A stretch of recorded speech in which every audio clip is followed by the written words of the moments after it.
When after a few months I hadn't actually heard from Andri, and even when it got down to the last week, I began to get worried.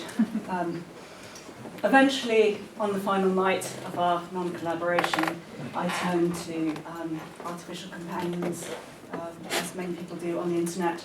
I found Alice, the artificial linguistic internet computer entity, a natural language chatbot. I decided to ask Alice some randomized questions from Pablo Neruda's poem, The Book of Questions, which is made up entirely of questions without responses. Of course, as the evening went on, I decided to kind of look further. So I also decided to ask some of the same questions to Lidora, who is an erotic chatbot. So I have two different versions of this work, and you get to choose which one I'm going to read. You can either have Alice, who's the regular kind of AI chatbot, or you can have Lidora, who is the erotic chatbot. I'm going to kind of, if I just say one of the names, and you put your hand up if you want the one or the other. And I'm not going to make any predictions here about it. Alice. Anyone?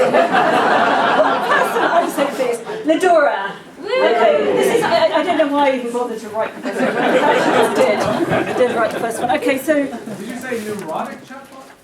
Neurotic, it probably is, and sorry, you misheard, you probably want to revote now. It's an erotic chatbot. Okay, but I can't guarantee all her responses to Neruda are erotic. Okay, Lidora. Lidora. Hi, sweetie, how are you? You, that's me. Why don't, or rather, Neruda, why don't immense aeroplanes fly around with their children? Lidora. Stop questioning everything, love. Just lay back and feel. You. If I have died and don't know it, of whom do I ask the time? Lidora. You have no clock? It's 6:46 p.m. You.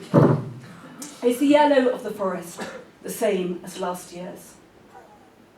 Lidora. So, how have you been lately, guest 29661? You. If all rivers are sweet, where does the sea get its salt? Lidora. Where? In your underwear. You. Tell me, is the rose naked, or is it only her dress? Lidora.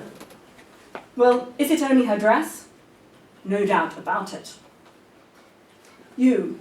Why do the fleas and literary sergeants bite me? Lidora. For the sheer hell of it. You. Is it true that a black condor flies at night over my country? Lidora. Oh, I know you know what black condor flies at night over my country means. You. How did the abandoned bicycle win its freedom? Lidora. With helium, of course. That's the secret to it. You. Is it bad to live without a hell? Aren't we able to reconstruct it? Lidora. I'd say so. What do you think? You. At what does watermelon laugh when it's murdered? Lidora. I'm not telling. I really like your style. Maybe we can spend some time together. You. Has that solemn senator who dedicated a castle to me already devoured with his nephew the assassin's cake? Lidora. My dog. You. Who has never seen bitter aloe? Lidora. Oh, it's got to be my Latin lover, Juan. You. Will your destruction merge with another voice, another light? Lidora. Are you interested in any destruction, or just mine? You. Do you not also sense danger in the sea's laughter? Lidora. Yes, I sense danger in the sea's laughter, but it is not something I often do. You. Who can convince the sea to be reasonable? Lidora. The one with the biggest smile, I suspect. You even have a sense of humour. That's good. You. How large was the black octopus that darkened a day's peace? Lidora. Oh, I think you know. You. Where can you find a bell that will ring in your dreams? Lidora. In my underwear. You. Will they search for traces of bismuth by pecking at the sky? Lidora. I think they search for traces of bismuth by pecking at the sky a lot, don't you? Mm. You don't believe that dromedaries keep moonlight in their humps. Lidora. Maybe not with you. You. Do thoughts of love fall into extinct volcanoes? Lidora. Let's talk more about that. Let's go for a walk, okay? You. What forced labour does Hitler do in hell? Lidora. Geez, everyone asks me that. You. And what importance do I have in the courtroom of oblivion? Lidora. If I told you, would you love me forever? You. What does it mean to persist on the alley of death? Lidora. Who cares? Tell me more about yourself, guest 29661. You. Does a word sometimes slither like a serpent? Lidora. What a beautiful day. You. Is there anything sillier in life than to be called Pablo Neruda? Lidora. There is, now that you're here. You. Am I allowed to ask my book whether it's true that I wrote it? Lidora. All humans seem the same to me. I was sending her messages and I was getting very full of anxiety because I never got the answers. And I probably ended up in her spam box or something. So this is one of my last letters. It's called The Art of Inter-Atlantic Non-Collaboration. Dear Joanna, I'm sending you this mail again regarding our collaboration. I'm a perfectionist, my English is very crude, the event is coming closer, I speak in large pixels, so I need some time to find sophisticated words.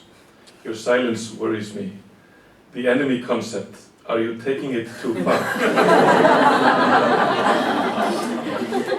Or are you still only reading female writers? The suggestion I sent a few days ago, I was not flirting with you. I feel that I have to explain. What I meant is that once upon a time I was working on a Google Doc with another person and it felt strange. For the first, I had never shown people texts that I was writing while I was writing them, so letting someone into my document made me feel exposed and vulnerable. I felt naked. The text was alive on the screen, moving and changing like a player piano, like a ghost typing on my screen. I felt modern and futuristic, but still naked. The words were delicate, and suddenly we were working together on the same word, and the word was kind of going back and forth, vanishing and appearing, until we found this strange flow, and suddenly I found it sexy. This intimate interaction working on the same words. It was that I was referring to, not that we should have sex on a Google Doc. As I said, my English is pixeled.